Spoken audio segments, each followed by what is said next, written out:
Have you ever had something really stressful or kind of bad happen only for you to realize after the fact that it actually was the best thing that could have happened?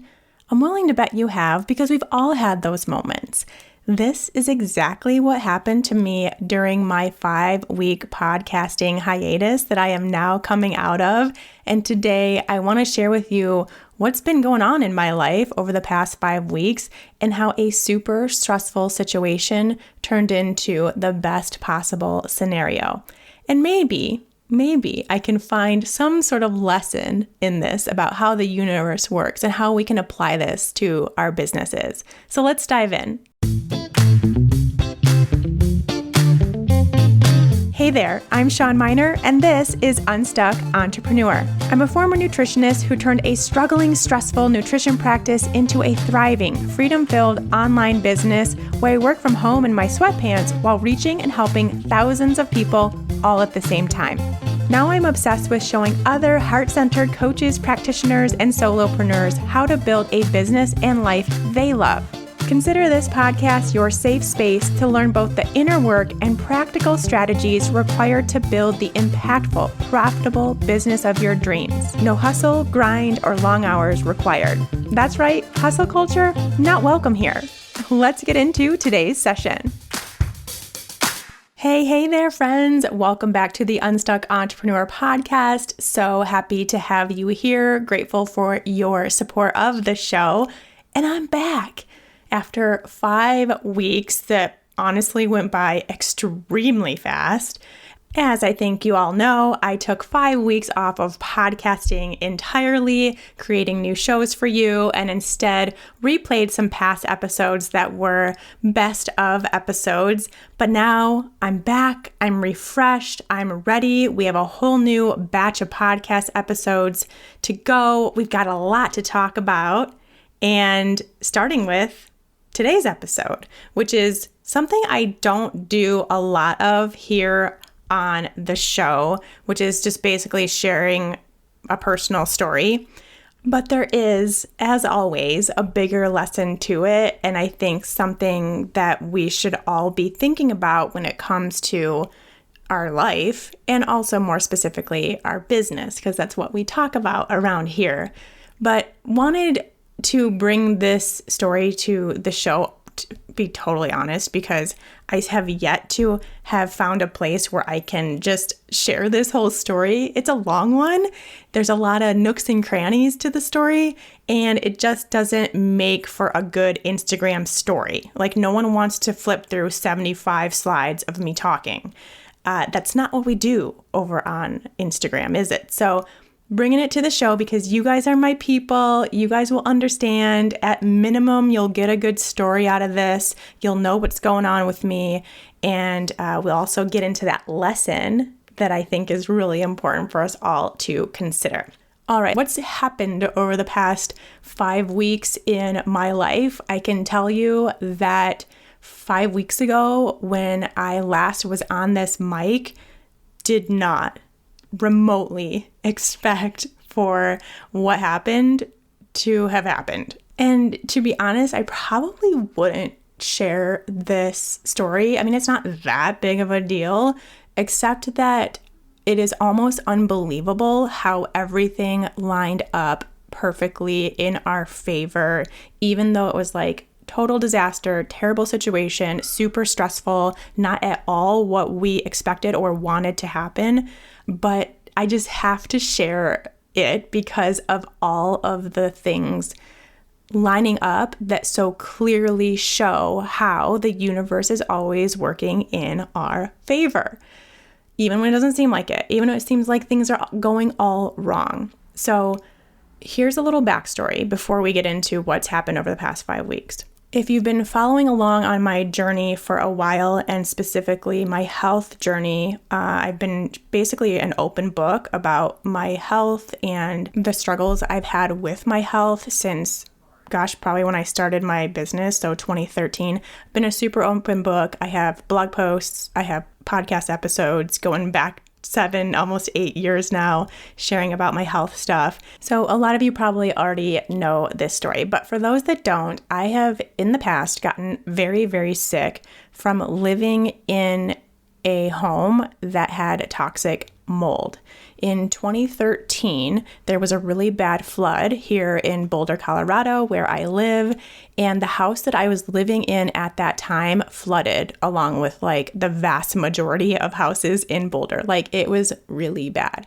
And it was a house I was renting. I actually had the basement bedroom. I was living with 2 other girls. I had the basement bedroom, and that's what was flooded. So I moved out of the basement for a while. They remediated, and because of just the sheer number of people that needed help and just not having enough people to do that work, it wasn't remediated properly. It was left kind of unattended and wet for a while. And so naturally, mold forms even when you do think that you remediate correctly. And so in 2014, about probably 3-4 months after that whole process, I started getting really sick.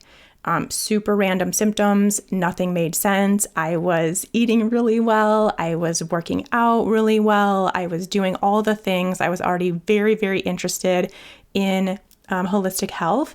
So I was already doing all these things, and I was developing autoimmune diseases. I was gaining a bunch of weight. I had brain fog. I had joint pain, just the worst fatigue ever. And so all these things were happening, and it didn't make sense. Finally found out in 2015 that it was from living in toxic mold. And more importantly, again, this is 2015, so this is 2 years after that flood and after all this started. And there was a bunch of me going to doctors and doing all these things and trying all these tests and trying to figure it out. Finally, I found a doctor who figured it out. More importantly, they figured out that I have what is known as chronic inflammatory response syndrome. And that it comes from having this basically genetic trait where my body can't properly detox from biotoxins, which are things like mold. And so instead of it being, the majority of humans, they get exposed to mold. Maybe they have a mold allergy. Maybe their body just doesn't like that situation, and they start sneezing or coughing or wheezing or having these kinds of symptoms. I didn't have any of that. As I explained, my symptoms were very random. But the vast majority of people, they remove themselves from that situation. Their bodies detox, and they go back to normal. They don't feel sick anymore. My body, and about 25% of the population who have this genetic trait, doesn't detox, doesn't understand that, and instead goes into this hyper-inflammatory response that causes all of these kinds of crazy symptoms. That's just like a few of the many, many, many symptoms that chronic inflammatory response syndrome can cause. And so figured all this out, went through this insane protocol. It took about a little over a year for me to start feeling better. I mean, it was thousands and thousands of dollars to heal, because this is not something that's recognized by, traditional medicine. And so not coming out of my insurance, but instead coming out of my pocket, and had to actually go into debt trying to get better from that. Which was right before I created Fat Burning Female Project, my first signature program, and was able to pay off that debt, which was amazing. But anyway, since finding out about this situation I have, this illness, what I am prone to, I have moved 4 times from mold alone. It is a really big deal, because if I'm living in mold, I obviously get really sick. Like, I can't function kind of sick. And there are a lot of water damaged buildings in this world. A lot, way more than you think. So it's really scary. It's really something that you have to be on top of. You have to do the right testing and inspecting. It's really hard to find a place to live. And it's really hard to, when you're in this market, which we were in, where you have to basically decide if you want to put an offer on a home before you, within 10, 15 minutes, before you even have a chance to think about it. that made it impossible for us to buy a home because I need to be able to have it mold inspected and I have it really inspected well and do all this stuff before I can make that decision. And I just couldn't do it. So that was a big reason why we were not able to purchase a home, which is actually part of this story. And also important to note, my wife, Kristen, has this same thing. She has the same genetic trait, and actually she is in the middle of and was doing for about 6 months the mold protocol, that super intense, expensive mold protocol to try to get better because she has lived in mold, and finally finding out that she also has this genetic situation, chronic inflammatory response syndrome. This is why she hasn't felt like herself in years, and started going through the protocol. So that is the backstory.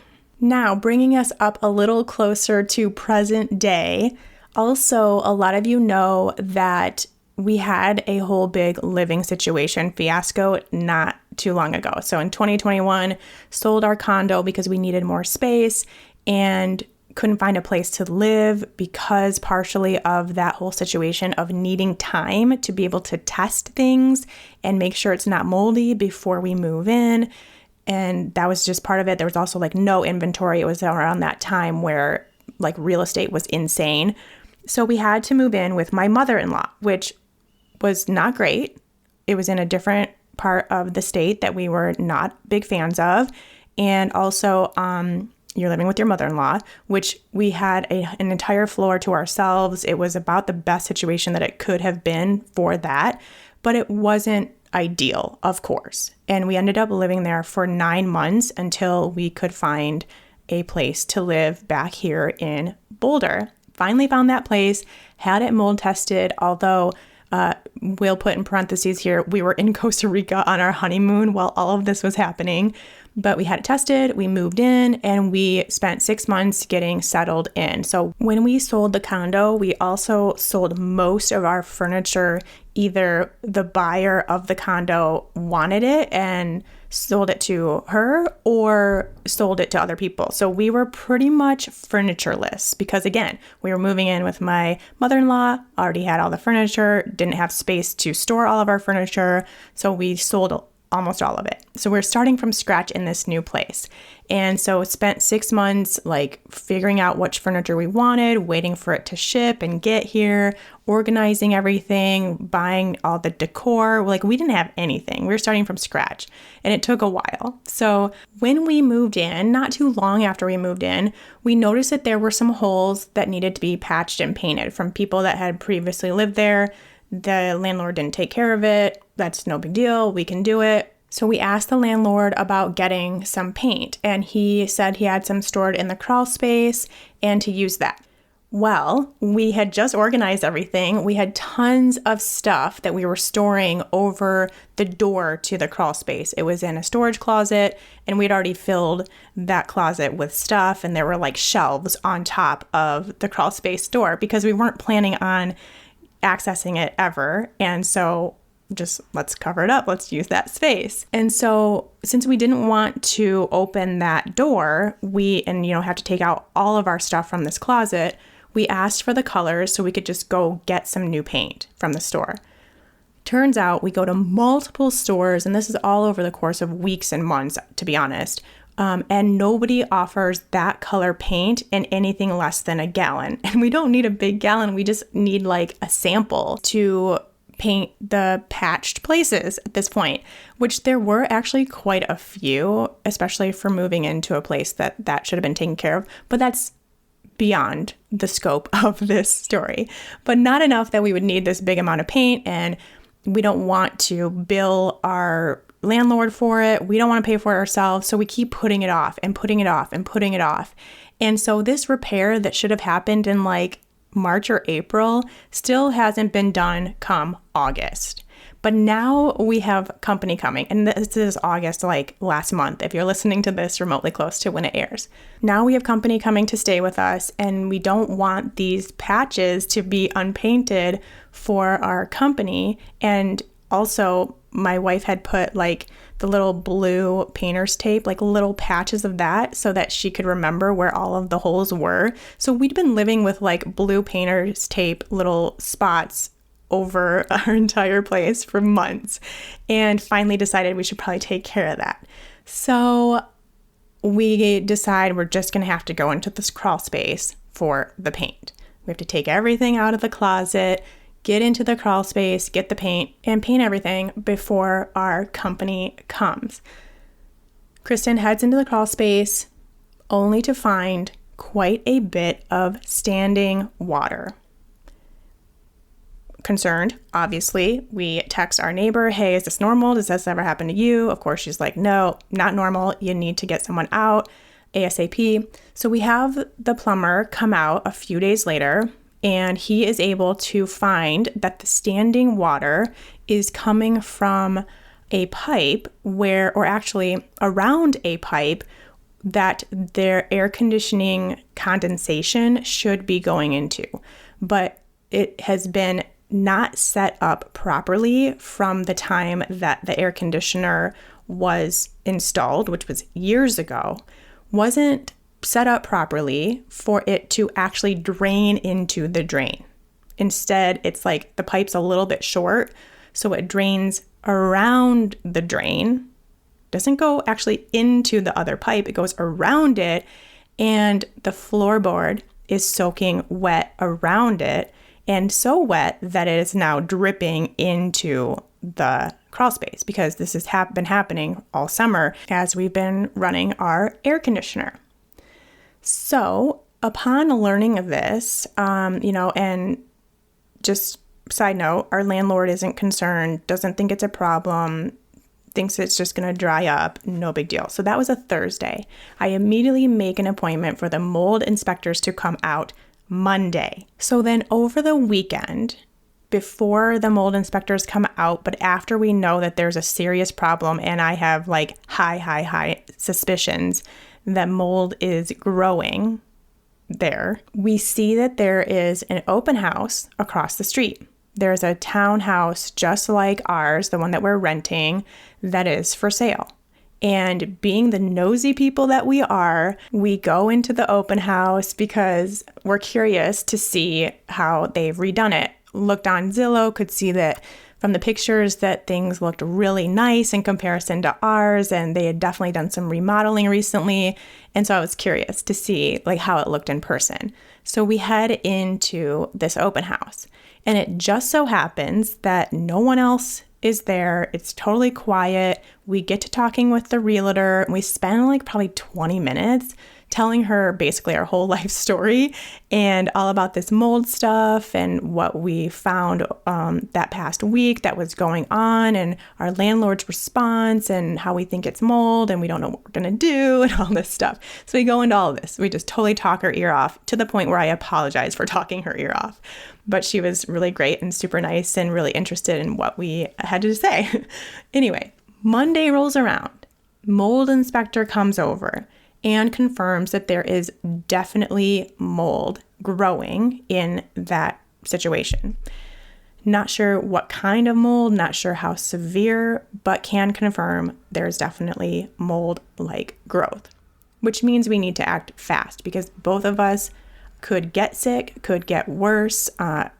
Kristen has been on this protocol and not getting better, so now that makes a ton of sense. So we basically have two options in this scenario. Either it needs to be properly remediated and fast, and the word proper here is really important because with people who get as sick as we do in this situation, you have to take extreme care for it to not get into the rest of the house, for it to not be made worse, for it to not spread, all this stuff.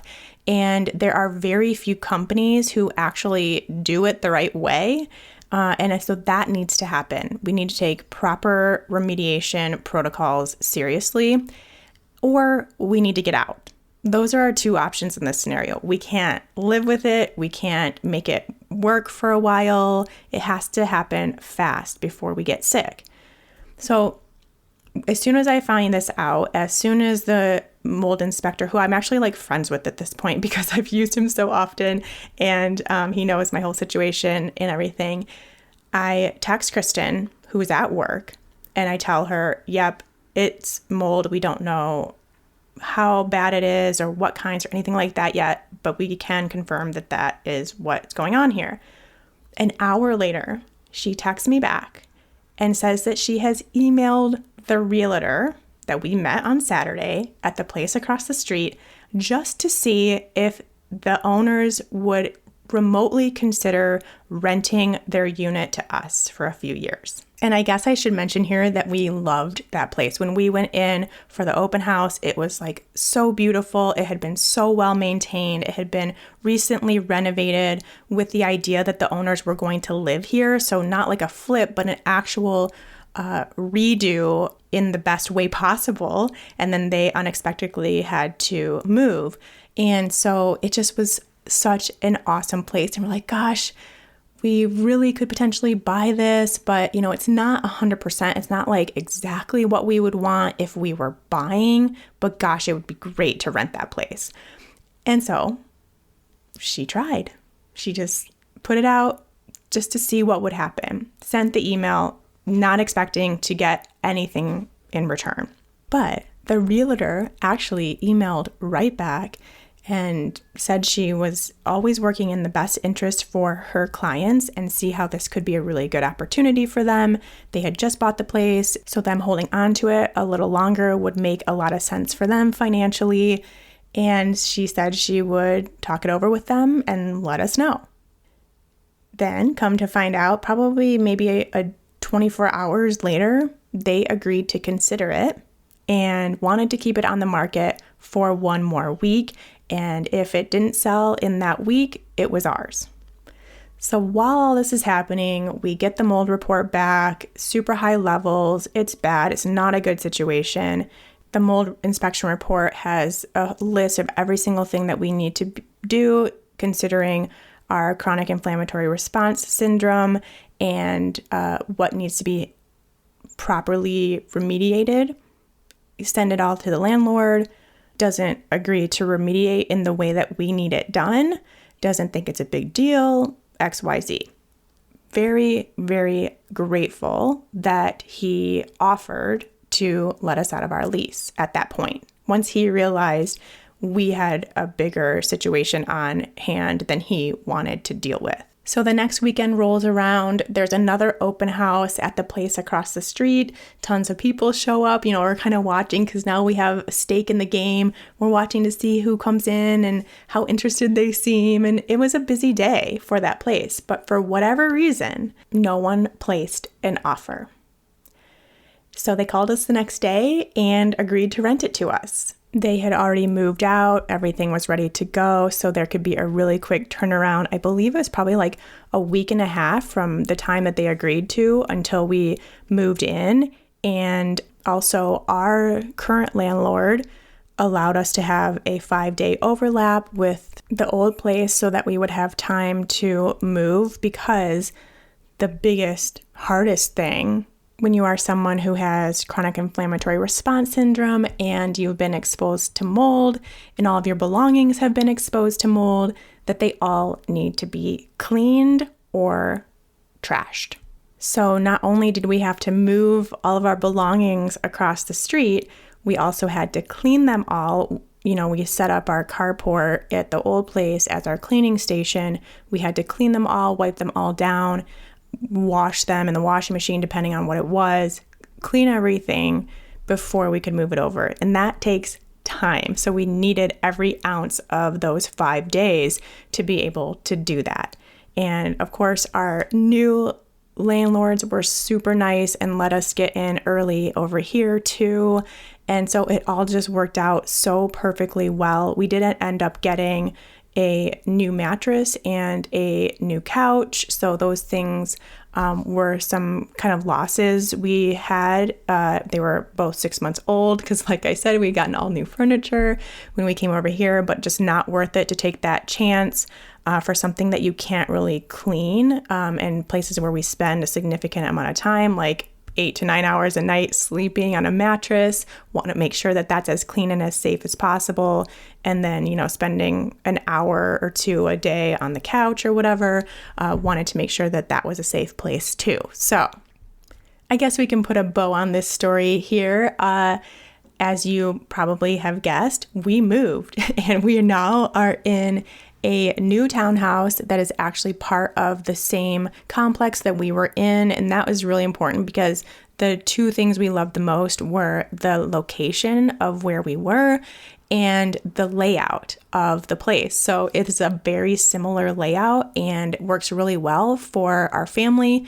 And we're moved in. We're almost kind of organized, not 100% yet, still waiting on that couch to be delivered. So don't have our, living area set up yet, but we're getting there and it's so much better. I guess I also should mention we did have this place mold inspected before we agreed to move in. And actually that was at the request of the landlord. So the new landlord wanted us to get this place inspected before we agreed to rent here, just to make sure it was going to be safe for us, which just says so much about the situation that we're in now compared to the last situation.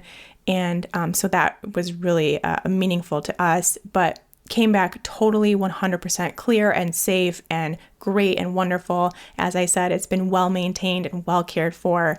And that makes a really big difference for people like us. So we're happy. This is by far, like 1,000 times over, a better situation.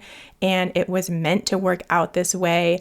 And it just took a really kind of stressful situation in order to get here. And I think that's the lesson I want to leave you with as part of this story, because let's think about this. Let's go back and recap all of the things that had to line up for this to work out in the best possible way.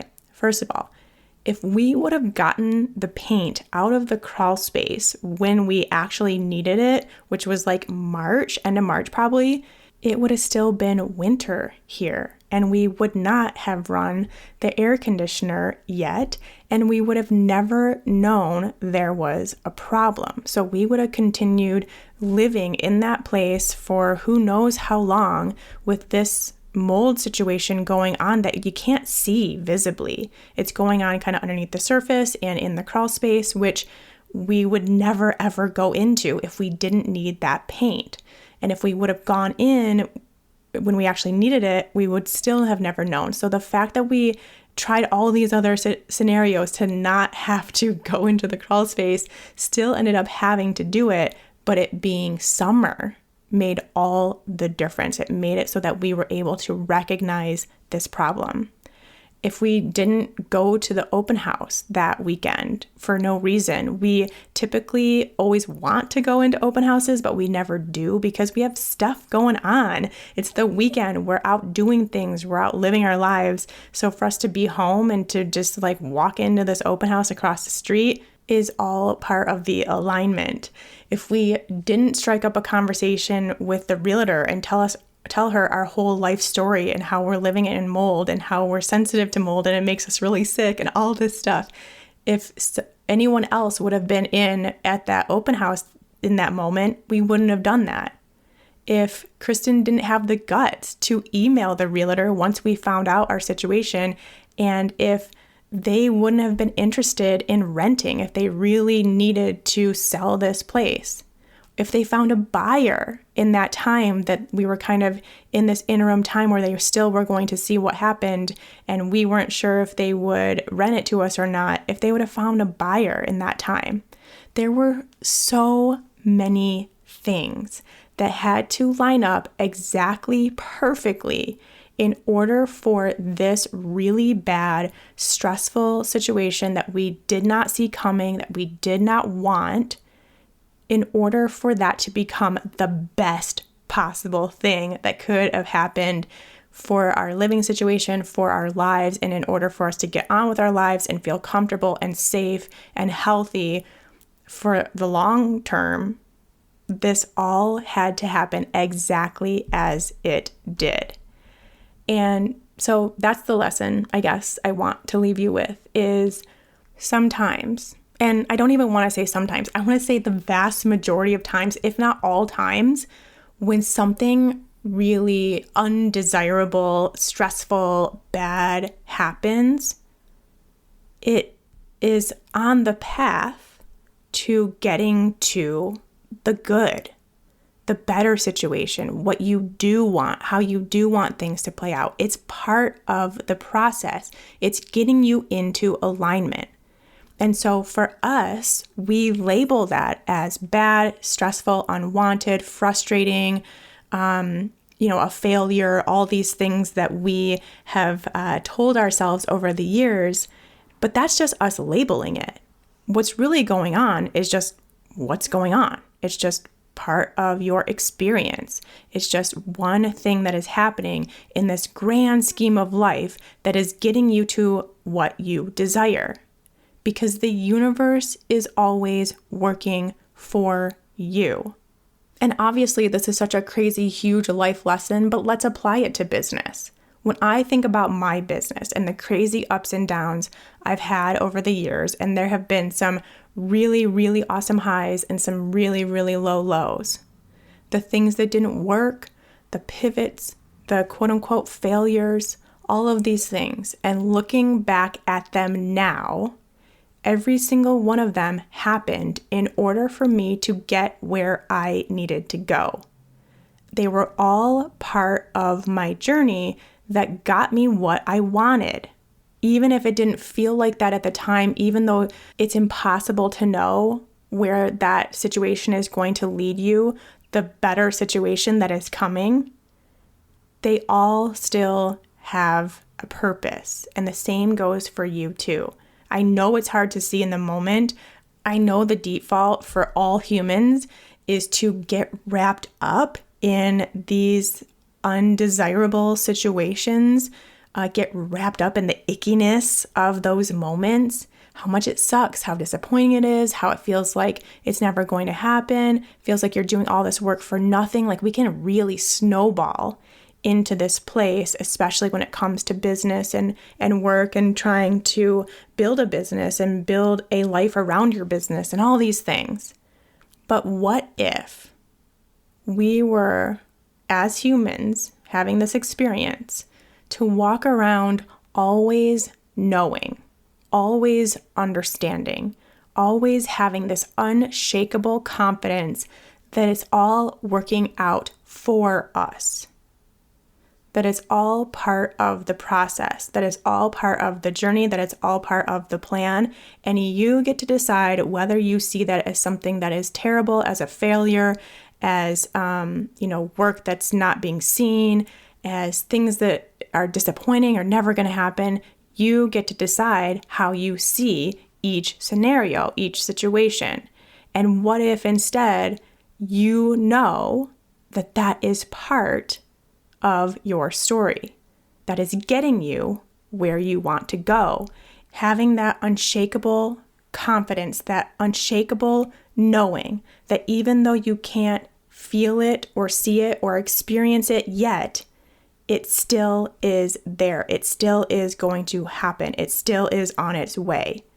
What if we just could know that? And if I think back, the second we find out that all of this is happening, we're like, oh my gosh, what are we going to do? How are we going to find another place to live this quickly? There's no way that this is going to work out. We all do. I do. I fully admit that I was in that place where, in that time frame where I didn't know what was going to happen, I was freaking out. Where are we going to live? How are we going to know it's safe? It is really hard to find a place to live around here. And just having to go through that whole process again. Oh my gosh, we have to move everything again. Oh my gosh, going down this hole, right? And that's just the normal human experience. It's like what we are conditioned to do. And yet, what if from the very beginning, I and you and we all know that yes, this thing is happening. This is part of it.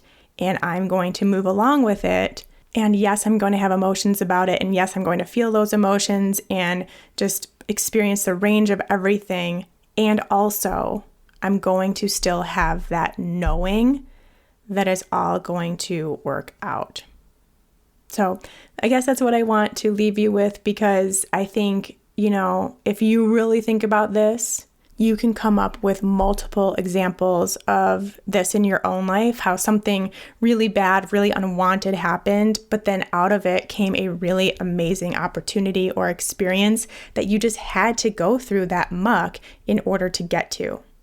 And sure, there will be some things that opportunity hasn't come about yet. Maybe you're currently in the muck, but what if then you can transition that and what's in your headspace about it into knowing that from the muck comes the magic. Hey, I just made that up. I really like that. I'm going to coin it. I'm going to put it on Instagram. From the muck comes the magic. And if you can stay in that place and just own it, just own that muck and experience it and know that something really awesome's on its way because of it. All right, friends, I'll leave you with that. Thank you so much for letting me vent about my story and what has been going on the past few weeks and how crazy it was. I just needed a place to vent, and you all were the people that had to go through it. But don't worry, we'll be back to talking mindset and business and energy and all that amazing stuff that we do here on Unstuck Entrepreneur. I'm excited to be back. I'm excited for the future episodes. We've got a lot to cover. So if you're not already, make sure you subscribe to the show so you don't miss an episode. They come out every Wednesday. And until next time, take care. Hey friend, real quick before you go, don't forget to head over to my website and take the quiz to find out your solopreneur personality type.